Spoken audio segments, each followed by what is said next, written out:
Hello, do you like my new glasses? Woo. Aren't they cute? They're really fun. What I'm going to do today is take a look at the actual mechanics of how a stitch works, where the bits of the stitch go, and to start you off, casting on, knitting, purl and casting off. We cheat a bit because when we start off, cast on, knit and purl are all very similar. So you only have to learn one thing and you can make a scarf. So keep an eye out.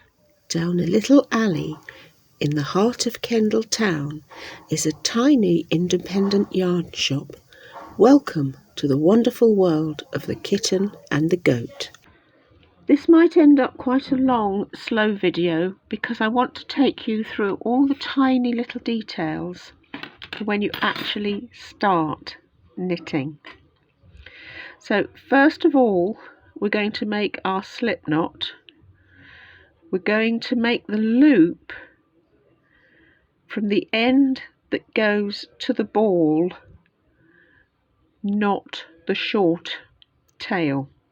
If you make your loop of that, as soon as you do it, it'll pull it out and it'll all come unravelled. This is double knitting and 4mm needles. Just pull it tight. Don't give it a good old yank because you don't need to. You're going to let the needle make the size of the stitch for you. To hold the yarn, I just loop it round one finger.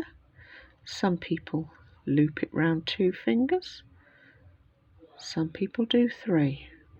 Whatever most comfortable for you. Loop it round something. Don't just hang on to it here because you won't get enough tension to make your stitches even. I'll show you.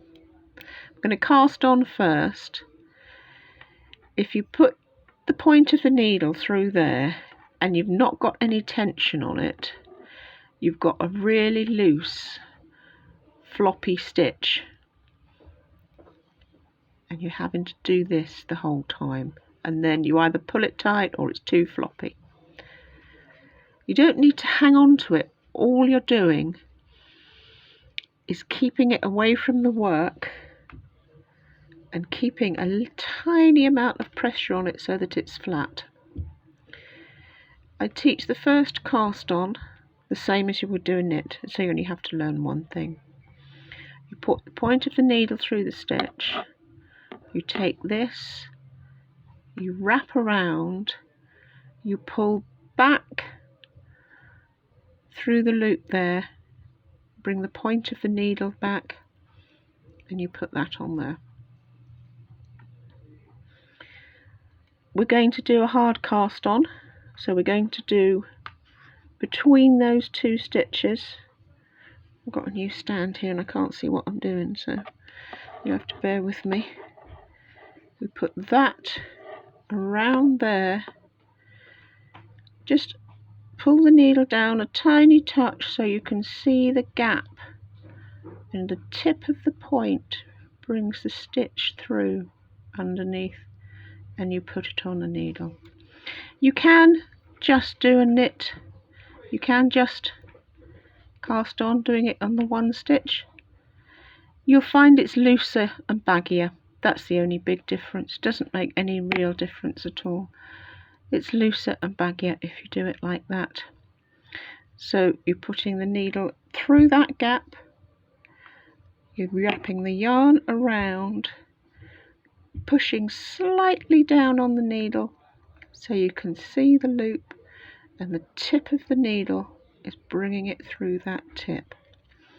I'm just going to do a couple more and then we'll do a knit stitch. There we go. So we're going to do a row of knitting stitches now. Because you've cast on in the knit style, you're there, aren't you? You know what a knit stitch is. So we're going to put it through that front peg of the loop. We're going to wrap around. We're going to pull down very, very slightly so we can get the tip of the needle through, and then we're going to slide that off, just that one stitch off. The yarn is being held securely on your hand. That's getting your tension for you. Relax your hands. Don't pull on this working yarn. Let the actual shape and size of the needles create the stitch. All you're doing is holding the yarn so that it's not all floppy. You put the tip of the needle through the front prong of the stitch. You're wrapping around.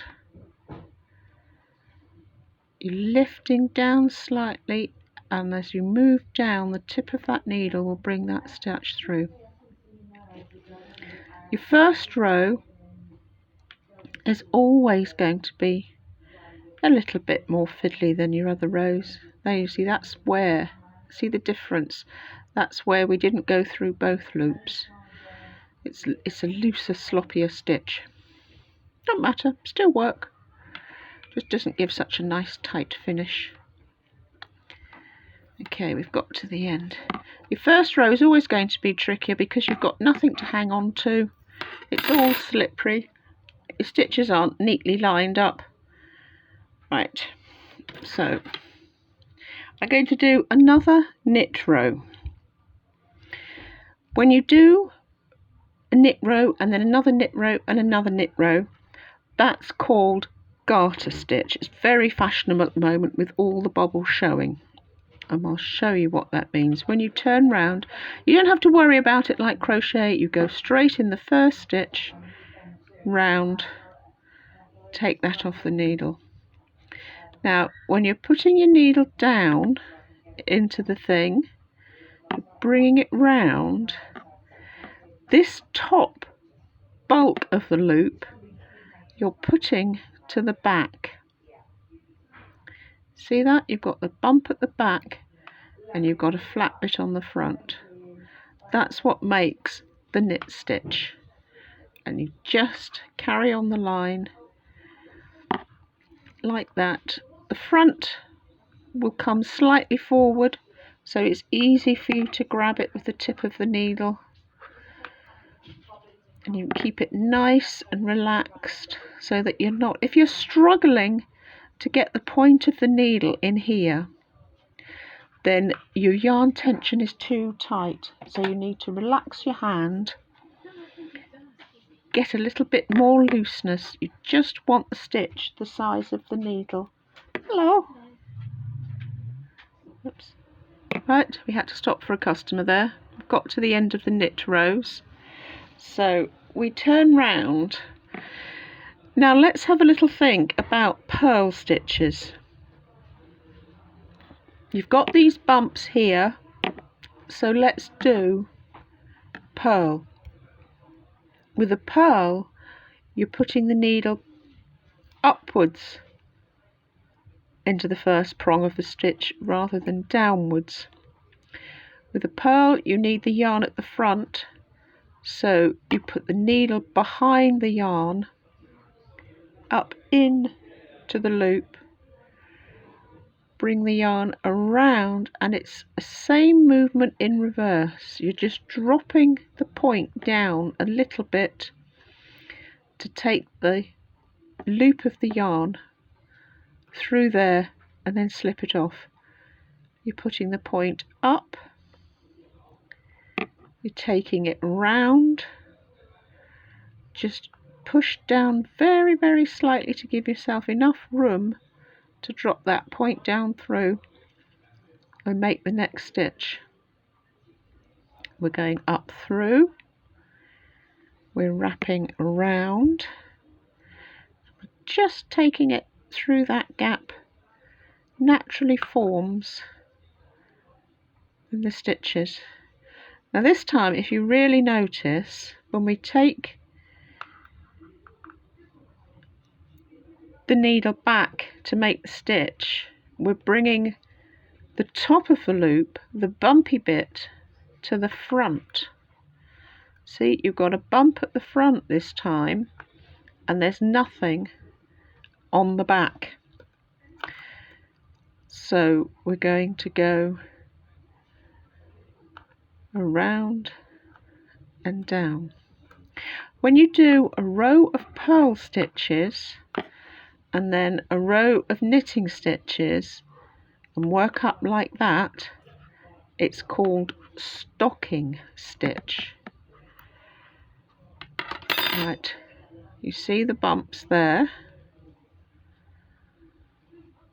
and you can see it's flat there. So if I wanted that flat on the front, the next row I would be working is the knit stitch, so I put the bumps all together. The same principle works if you're working rib. It will just say work, knit 1, purl 1, rib, work, knit 2, purl 2, rib. We'll do 2 because it's easier to see, I think, really, than a 1. So if you're doing rib, let's say you want to do knit 2. To do the purl, you're going to need your yarn at the front. So you've got to bring the yarn round to the front, and then you work your purl stitches, your yarn's at the front, and so are the bumps. But to work the next knit stitch, you need the yarn at the back. So you take the yarn to the back, flat, bump. See? You do your 2 knit stitches. Oh, look, that's worked out perfectly. Isn't that lucky? Yarn to the front, knit 2. So when you start to turn the other way, you're going to say to me, well, how do I know what to put on what to get that pattern that the rib does? This is why I'm teaching you where the bumps go. You can see it's flat here, and there's a bump there, and then it's flat, and there's a bump. Well, to keep the flatness over the flatness, you want to work a knit stitch. Okay, that keeps it flat. To put a bump on top of a bump, you need to work a purl stitch. You take the yarn to the back and you do the knit stitch. You bring the yarn to the forward and you work the purl stitch. Just about see the pattern forming. Do another row and you'll be able to see it more clearly. So it's easier now, you've got something to hold on to. If you hold on to your stitches with this hand, stops them slipping and sliding down the needle. Knit, knit, yarn forward. See, we all do it. It's because I'm going so slowly. Yarn forward. If you have problems with that, another little tip for you, if you find your stitches are slipping all the time and it's driving you nuts, go and get some bamboo needles. Bamboo needles, slight bit of rough texture, holds on to the yarn. It's really useful if you're doing small amounts or teddies, or you have this problem. If you work a little bit looser and it slips off the needle, you will find the bamboo needles will hold on to your stitches. It's also good if you get sore wrists, and that's not an old wives' tale, that's been proven. If you use wooden or bamboo needles, if you have sore wrists, it's more gentle on your wrists. Now you can see the pattern forming there, where you've got your rib, you've got the flatness, and you've got the bumpy side, and opposite that bumpy side you've got the flatness. Okay, now if you need to cast off, Again, I teach you cast off like you knit. So you've gone, one thing has covered the lot. We're going to knit. Don't have to make any allowances, just knit like the normally way you would. Knit 2, and then this one you want to put that tip of your needle in and just lift it over and drop it on that side, and that's locked in, gone. Knit your next stitch, put the tip of the needle in, lift it over and let go, and you can see the stitch is starting to move along the row. There are other ways to cast off, but right at this moment when we're just looking at this starting, it's not worth worrying about, you know. Another quick little stop for a customer there. I tell you, it's all go here. So we're casting off. Where are we? We've got that far. Just keep going along the row. You're going to get down to your last one. What do we do with that last one? How do we secure that? Very simple, very simple. I normally like to leave a long tail because I like to leave my tails to do sewing up with. It means you don't have a starting point for the yarn, so it's one less thing to sew in. You cut your yarn, snip. All you do is take that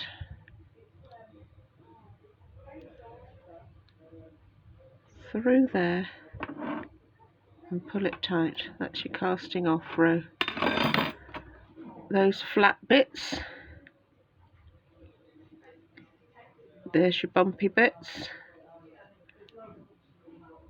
Okay, that's the basic mechanics of how the stitches work. If there's any point you want me to pick up, just leave me a message and I'll do a quick little thing of various other points. But every month when we do a kit, I'll be walking you through how we work the stitches in whatever the kit is for. Thank you for watching.